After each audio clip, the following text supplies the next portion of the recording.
de los censos 2017 se estableció dentro del territorio nacional una organización para el censo, una organización funcional que permite el adecuado desarrollo de cada una de las tareas censales. Esto está establecido en los diferentes manuales que tienen todos los funcionarios censales. Asimismo, a nivel del jefe de zona, realiza la labor de supervisión y vela por la seguridad de las secciones a su cargo, y el protocolo de seguridad se basa en la organización censal, que consiste en la formación de equipos de trabajo. El equipo básico de empadronamiento está conformado por el jefe de sección y 6 empadronadores, quienes trabajan en su distrito, cerca a su zona o barrio, en áreas próximas al domicilio, caracterizándose por ser un empadronamiento de carácter vecinal. El jefe de sección, junto con la supervisión de orden técnico, acompaña a los empadronadores, dada la cercanía de las áreas de empadronamiento que conforman la sección, apoyándolos, asistiéndolos, alimentándolos y observando el desarrollo de sus actividades. En la práctica de capacitación se enfatizó que el empadronador no ingrese a las viviendas, debiendo realizar entrevistas en las puertas de cada vivienda. Pregunta número 7. Encuestadores afectados física o patrimonialmente durante la realización de los censos 2017, medidas adoptadas por la institución respecto a alguno de estos casos, teniendo en cuenta estos hechos como la agresión sexual sufrida por una empadronadora en el distrito de Villa El Salvador y asaltos en el distrito de Breña. El INEI cuenta con una red de comunicación y monitoreo a nivel nacional que permite hacer el seguimiento de todos los hechos a cerca de 750.000 funcionarios que participaron el día del censo. Se han registrado algunos casos de robo de celulares a empadronadores, donde ha intervenido inmediatamente la policía y se han hecho las denuncias pertinentes. También accidentes, mordeduras de perro que han sido atendidos en forma inmediata el personal que ha trabajado. Agresiones a empadronadores en San Juan del Lurigancho, en Chiclayo, en Chimbote, en Breña, en Comas y en Callao, que también han sido atendidos en forma inmediata por personal del INEI. El INEI cuenta con un seguro contra todo riesgo a disposición de las personas afectadas y todo el apoyo psicológico, legal y material de las víctimas, y se contó además con el apoyo de la Policía Nacional. El hecho condenable que repudiamos como institución y como trabajadores del INEI se produjo en el distrito de Villa El Salvador. Una empadronadora fue víctima de agresión sexual en momentos que cumplía esta labor cívica. Al tomar conocimiento de este hecho, el INEI inmediatamente envió, y personalmente, señores congresistas, llamé al jefe de seguridad del censo, acá presente está el coronel Centurión, para que inmediatamente se acerque a la escena de los hechos y inmediatamente brinde el apoyo, brinde la asistencia e intervenga para que se hagan las denuncias correspondientes. El coronel Centurión, que me acompaña y que está acá presente, dará fe de esta acción inmediata del INEI frente a este hecho. Asimismo, se ha permanentemente insistido con la familia, brindándole la asistencia social y legal. Hemos sido cautos, recatados en un momento tan difícil, pero estamos completamente abiertos a seguir apoyando como corresponde frente a este hecho que de alguna manera ha afectado la salud física y emocional de una persona a quien respetamos. Pregunta número 8. Beneficios en favor de los encuestadores participantes en el Censo Nacional 2017 y procedimientos para su entrega. La base principal para la captación de personal, especialmente de los empadronadores, fue la gran convocatoria de participación cívica que hizo el INEI y que fue muy difundida en los medios y que llegó a convocar a cerca de 1 millón de voluntarios del censo. Esto fue complementado con un conjunto de convenios que se suscribieron con las universidades, institutos, organizaciones religiosas, confederaciones y comunidades nativas y campesinas. Los beneficios que se dieron y que se señalaron con mucha anticipación a los empadronadores fue su participación cívica en esta gran operación censal, tener su certificado de participación cívica censal que ahora mismo y desde hace varios días ya pueden descargarlo directamente de la página web del INEI. Asimismo, el acceso a semibecas de estudio en la escuela de Estadística e Informática del INEI que dicta cursos especializados, una bonificación de 50 soles por su participación cívica como empadronador voluntario. Incluso algunas universidades les ofrecieron créditos e incentivos para su carrera profesional. Finalmente, la pregunta número 9, señor congresista. ¿Cuál es la cobertura del empadronamiento realizado, el plan de contingencia y los plazos para el empadronamiento de las personas y hogares que no fueron censados el domingo 22 de octubre del año 2017?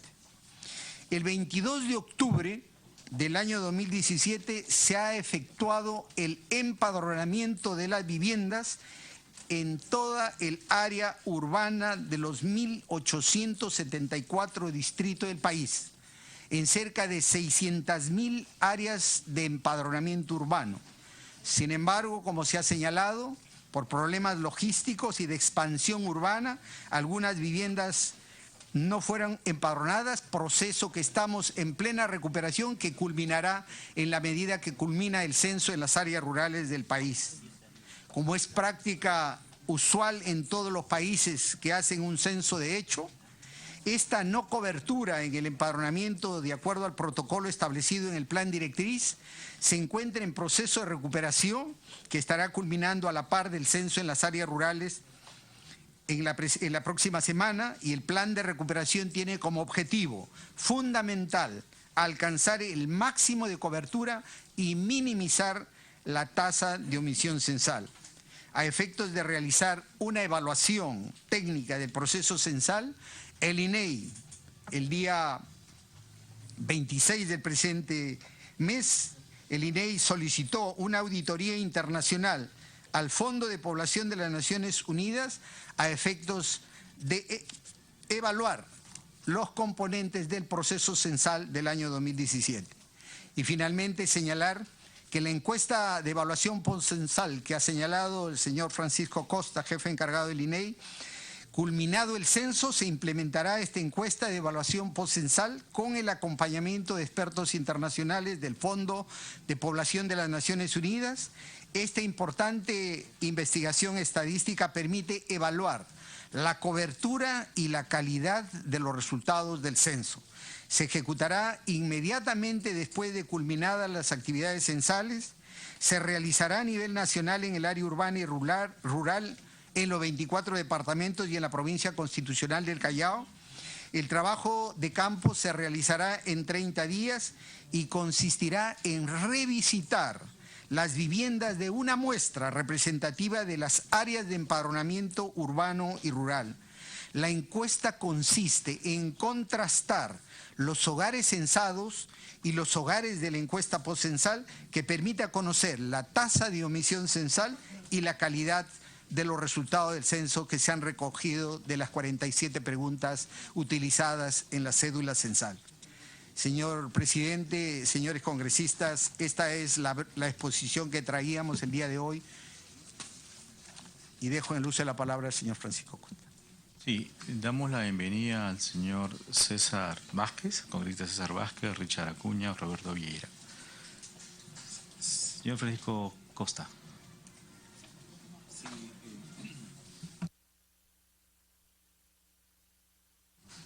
Sí, señor presidente, quedamos a su disposición para la pregunta que estime pertinente. Muy bien, están inscritos el señor Mauricio Mulder, Lourdes Alcorta, Johnny Lescano,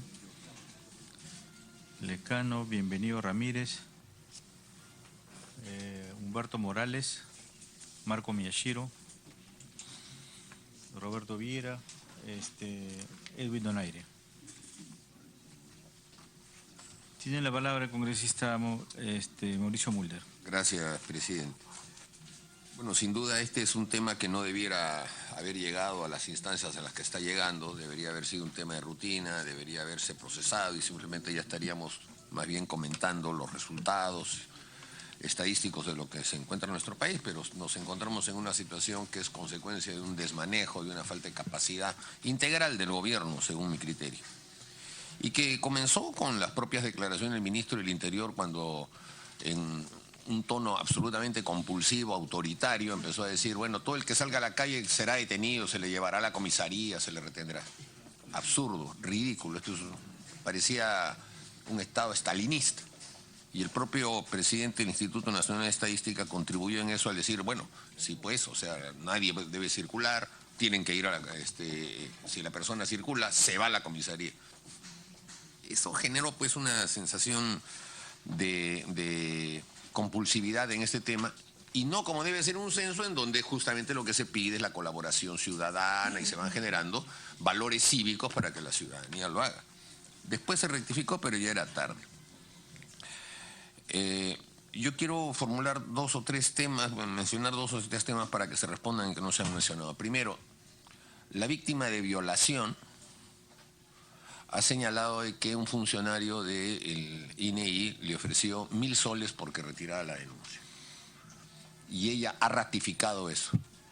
Y yo le creo, y sin duda alguna, una persona que voluntariamente se presenta para colaborar con este tema, es víctima de un caso como ese, no va a venir a mentir, sinceramente.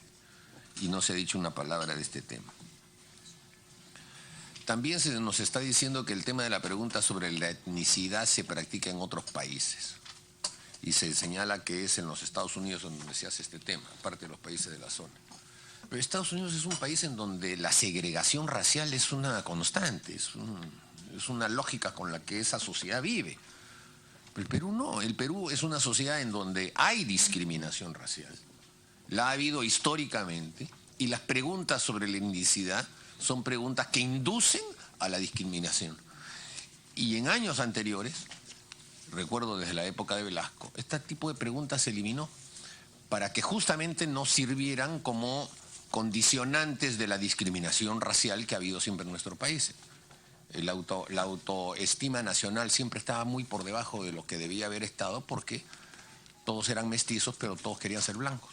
Y como en una sociedad como la nuestra, la raza blanca es la que domina, es la que discrimina, entonces se generaban ese tipo de situaciones. Y fue una reivindicación revolucionaria el omitir ese tipo de menciones en la libreta militar o incluso en anterior oportunidad hasta en la libreta electoral. Entonces, si se necesitaba, por recomendación de algún ministerio, conocer la realidad de las comunidades, bueno, hay un censo especial de comunidades, pero en todo caso la pregunta estuvo muy mal formulada, generó también demasiada polémica. Los convenios con las universidades, se nos ha presentado una lista de casi todas las universidades, pero pregunto yo, la publicidad de la que gozó la Universidad César Vallejo, para que en cada puerta de cada casa en nuestro país apareciera el nombre de la universidad, ¿cuánto costó? ¿Cuánto le pagó la universidad al INEI por eso? Porque eso es publicidad. Y la publicidad en los polos de los encuestadores, ¿cuánto reportó? ¿Qué significó eso? ¿Por qué una institución estatal como el INEI necesita que empresas privadas usen una disposición legal que es hacer censos para hacerse publicidad? El joven que llegó a mi casa tenía un polo que decía Mall del Sur. Era una publicidad. Y cuando yo indagué y le dije, ¿tú eres del INEI? Se tuvo que voltear y había un logo de este tamaño en la espalda. Entonces, eso genera pues suspicacia, ¿no? Porque ahí hay un costo. Si un particular se está beneficiando con una actividad que es pública y promovida por el Estado peruano, queremos saber cuánto ha costado eso. Eso se tiene que cuantificar. Y no dice nada, ninguno de los convenios sobre ese tema. Más bien se señala que la base de datos que se les entregará, bueno, será secreta, etcétera, pero por favor, secreto entre 85 universidades, eso ya no es secreto, es evidente. Pero en todo caso, se señala también que el INEI colaborará con la universidad, con las universidades, dice, apoyar la gestión académica de las universidades con información estadística actualizada de los resultados de los censos nacionales, así como de los perfiles sociales, demográficos, etcétera. O sea, es base de datos que va a servir para el trabajo académico de la universidad, que es una universidades privadas, públicas puedo entender, pero en universidades privadas el INEI va a apoyarlos académicamente. ¿A cambio de qué? Que se busquen la información como se nos la buscamos todos. pero de ahí a que el INEI tenga un privilegio especial de apoyar académicamente a una universidad particular que cobra a sus estudiantes por ese tipo de circunstancias, parece ser una suerte de favorecimiento indebido. El tema de que los empadronadores estuvieron 3 o 4 días haciendo colas para cobrar sus 50 soles, otro escándalo adicional, posterior al tema. Falta de logística, ¿no? La responsabilidad sobre el video apócrifo que decía que si no vas a misa no eres católico, ese video, ¿recuerdan ustedes? Un funcionario del INEI es el que estuvo detrás de ese tema y era un reclutador. Se nos diga qué cosa se ha hecho alrededor de ese tema. Después, el que no se haya hecho un mapeo del crecimiento vertical de la ciudad y que haya llevado a una enorme cantidad de edificios que no se han censado, ya dice mucho de que haya habido una improvisación, pero el que se diga que los no censados tienen que llamar ahora a un número de teléfono para ver cómo, cuándo los censan, eso ya parece pues un chiste, ¿no? ¿Quién se va a poner a llamar, a decir, ven, a sacar una cita? Ya, esa es una parte en la que estadísticamente tendrán que hacer las proyecciones que corresponda, pero no le vayan a pedir a la gente que haga eso. Parece un poco continuar el chiste de todo este tema, ¿no? En ese sentido, presidente, creo que estos elementos podrían servir para que se nos especifique las responsabilidades que se han asumido. Al final, el señor Sánchez, pienso yo, es un poco como la parte más delgada de una pita, que en la que él no es el principal responsable, sino que es el gobierno. O sea, el gobierno ha tenido pues una semana de campeonato, ¿no? O sea, le sale mal un censo con este tipo de circunstancias y 4 días después renuncia el zar de la reconstrucción y entonces no pueden hacer nada. Cosas tan sencillas, ahí está, mire usted, el resultado de la gestión de este gobierno. Y entonces, claro, la señora Mercedes Arao sale y lo fulmina al señor Sánchez, le dice, pido la renuncia, que se vaya. Y después sale y dice, es un buen censo. Entonces ahí ya uno ve que hay unas incoherencias muy grandes en el gobierno. Entonces yo tampoco voy a focalizar todo en que el INEI no, este es un tema ya de conjunto, en donde, como comencé, justamente está el ministro del Interior, el presidente del Consejo, el propio presidente de la República, a la hora de dudar en la famosa pregunta, 1000 veces explicada de la etnicidad, el presidente de la República también titubeó, ¿qué hago con esta pregunta? Mal hecha, pues. Entonces, en ese sentido, presidente, mis intervenciones son para que se pueda esclarecer estos puntos. Muy bien, congresista Mulder, muchas gracias. Ya contamos con el quórum reglamentario para esta sesión, con la presencia de los señores Mauricio Mulder, Johnny Lescano, Bienvenido Ramírez, Marco Miyashiro, Humberto Morales, Edwin Donaire, Roberto Viera, Guillermo Martorell, invitados Lourdes Alcorta, César Villanueva, Marisol Espinosa, César Vázquez, Richard Acuña y el que les habla. No es invitado del presidente. Tiene la palabra la congresista Lourdes Alcorta. Gracias, presidente. Saludar a todos los presentes. El señor Costa ha hecho una introducción diciendo que el INEI es un instituto muy serio. Yo creo que era un instituto serio, que se encuentra entre los estándares los mejores estándares del mundo. Se encontraba. Todo es pretérito imperfecto hoy día. Errores de logística. No es verdad. El censo no termina el día del censo, sino 15 días después, con otras intervenciones en otras casas y en otros lugares. El señor Sánchez, ex INEI, explica cómo han sido los censos en el último siglo. En el último siglo. Queremos ver cómo ha sido el censo último, el que usted ha llevado a cabo. Cambios estructurales caracterizando a la población, magnitud y crecimiento de la población. Si usted mismo no sabía que la población había crecido verticalmente, a mi edificio no fue nadie. Conocer la magnitud de los grupos, conocer la magnitud de los grupos étnicos, conocer la magnitud de los grupos, el crecimiento de los grupos étnicos. Usted habla del secreto de estadísticas, tiene carácter secreto, aunque haya una orden judicial. Usted violó absolutamente todo este secreto que dice usted que hasta la ley lo protege. Ley de protección de los datos personales, usted los violó todos. La información se va a dar, pero nominalmente. El Consejo lo integran todos los representantes de los ministerios y muchos más. Son miles los que han estado ahí. Porque cada uno mantiene las preguntas de su interés del sector. Nadie ha sido detenido por el día del censo. Claro, la presión de toda la población, de las redes, y yo incluida, lo impedimos. Después usted ha hablado de que usted, la cantidad inmensa de convenios. Usted tenía más convenios que gente censada. Usted dice que las empresas aportaron productos, un minúsculo, miserable sachet de champú, con otra cosa más que la misma censistas rechazaron. Que no han contribuido económicamente, pero tiene como 1.800 acuerdos. Que aportaron todos los firmantes. ¿Qué aportaron los firmantes de los convenios? ¿Qué cosa fue lo que aportaron?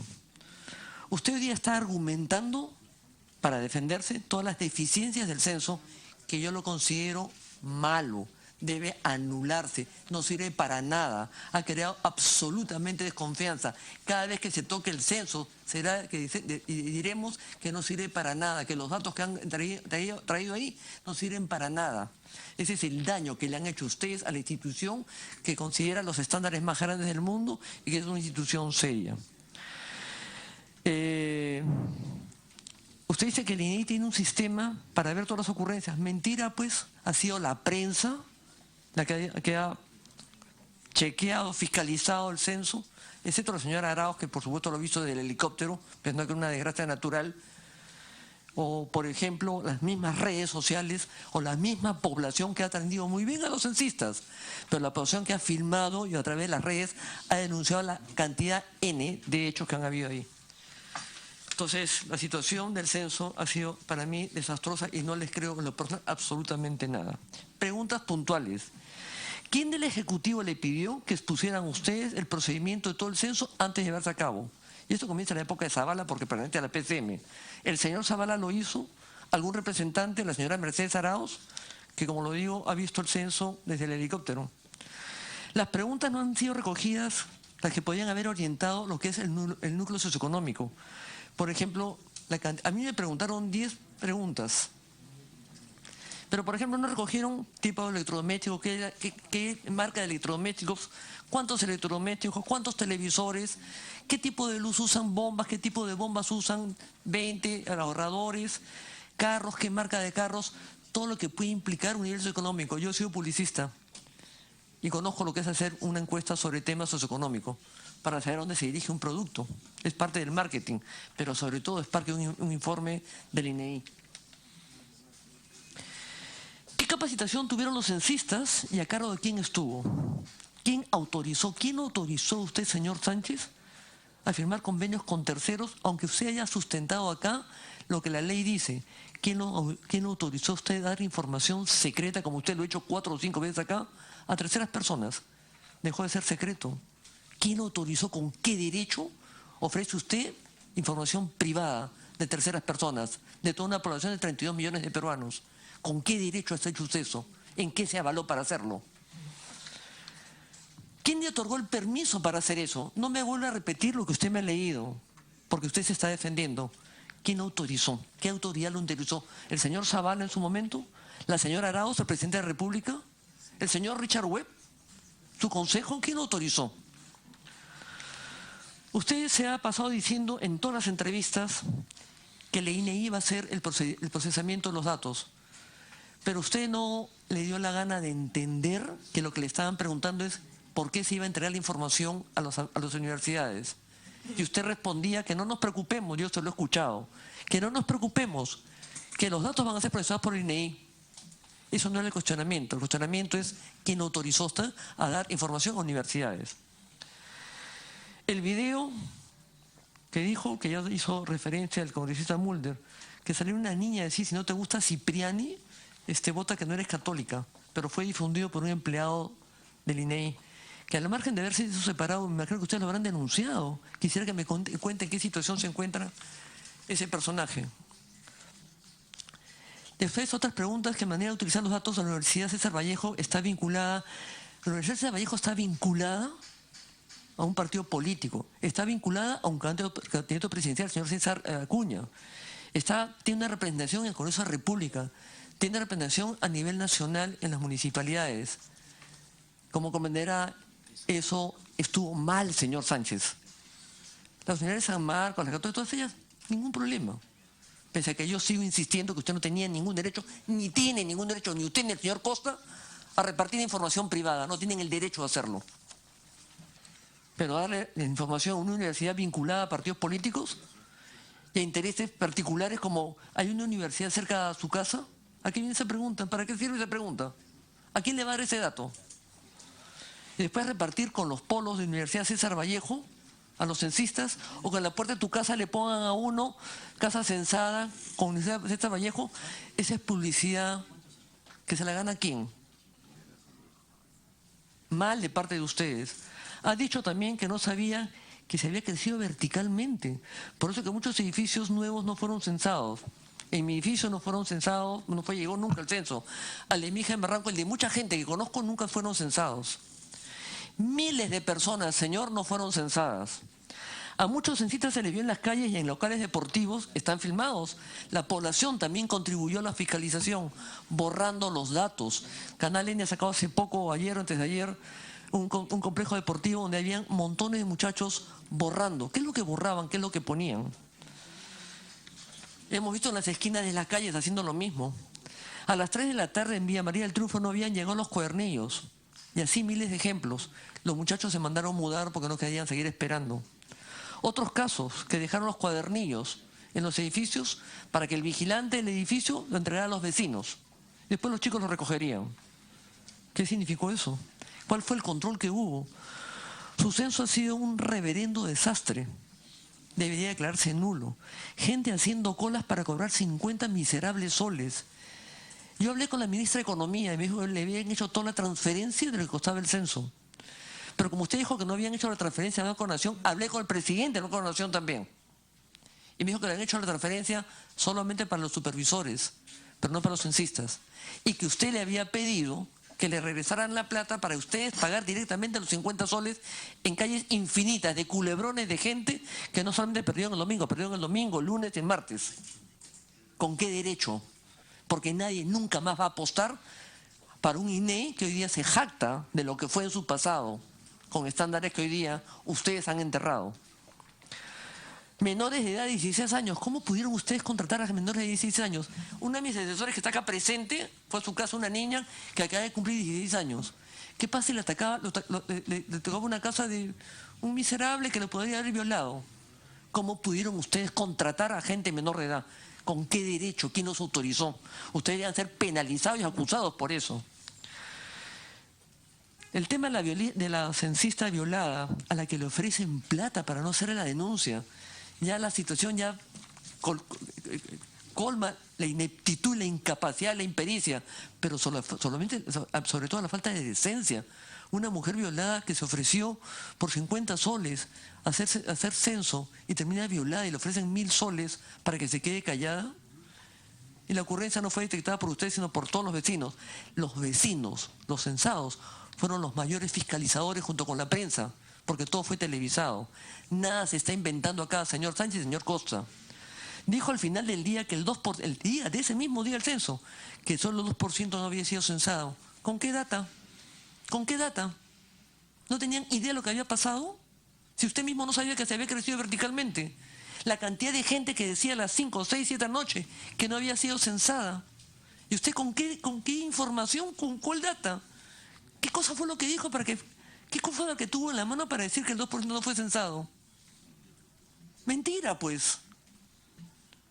¿Cómo habrá sido esto en los cerros? ¿Cómo habrá sido esto en las partes más alejadas?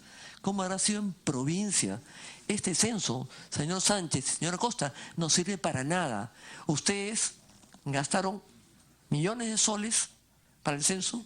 Ustedes tuvieron una población encerrada un día en su casa.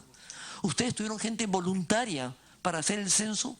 Ustedes tuvieron gente que estuvieron 3, 4 días haciendo cola para que les paguen. Y los datos que tenemos es un reverendo desastre. No sirven para nada. Esto se debe anular. Quisiera que me contesten puntualmente cada pregunta sin entrar en rodeos, sin tener que pedir la interrupción para decirle que usted conteste puntualmente. Esto por ahora. Gracias. Gracias, congresista Lourdes Alcorta. Tiene la palabra el congresista Ioni Lescano Ancito. Presidente, muchas gracias. Saludar al jefe del INEI, al jefe, al señor Sánchez. Fíjese, el INEI, como es de opinión de todo el país, no solamente de quienes estamos aquí ejerciendo una función pública, sino de la población en general, no ha estado a la altura de las circunstancias al momento de hacer el censo. Y eso lo refiere la misma Defensoría del Pueblo. Mire, aquí hace una serie de observaciones 3 días después de realizar el censo. Dice, en 13 regiones no se censó el 100% de las viviendas. Utilización de etiquetas para publicidad, déficit de cédulas censales, no se colocaron las etiquetas en las puertas de las casas por falta de material, falta de personal para desarrollar la labor censal, conflictos sociales en varios lugares del Perú, en el Cusco, por ejemplo, y en otros lugares. Falta de medidas para garantizar la seguridad de las personas e incumplimiento para el pago de refrigerio y otros. Eso lo dice la Defensoría del Pueblo. Entonces, el censo ha estado mal organizado y ha habido improvisación. Y el señor Costa de alguna manera lo ha reconocido. Ha habido errores, pero creo que errores garrafales que han impedido cumplir el objetivo correspondiente. Entonces, aquí mi primera pregunta. Con todas estas fallas que la Defensoría establece, ¿se ha dejado de censar el 5% de la población, como dice un jefe del INEI? ¿Sí o no? Porque aquí hay una versión de una institución del Estado, que es la Defensoría, que establece estos errores que se han cometido. Eso en primer lugar. Y por lo tanto, el censo no nos serviría de mucho si tiene ese margen de error o ese margen de omisión del 5%.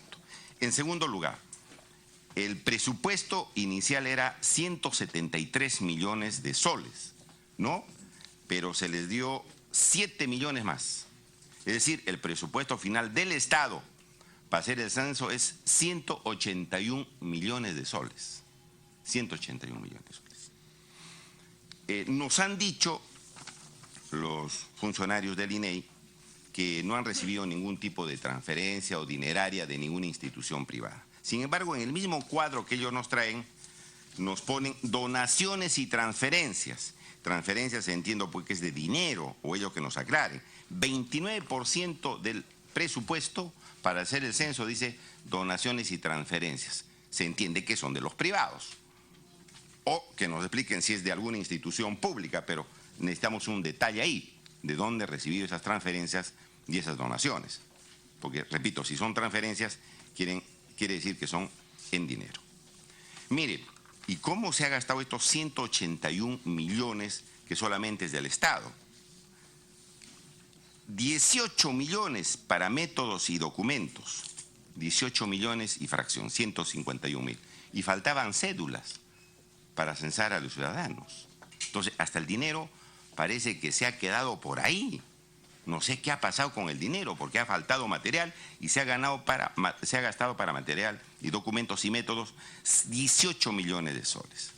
Capacitación, 9 millones 32 mil, 9 millones de soles.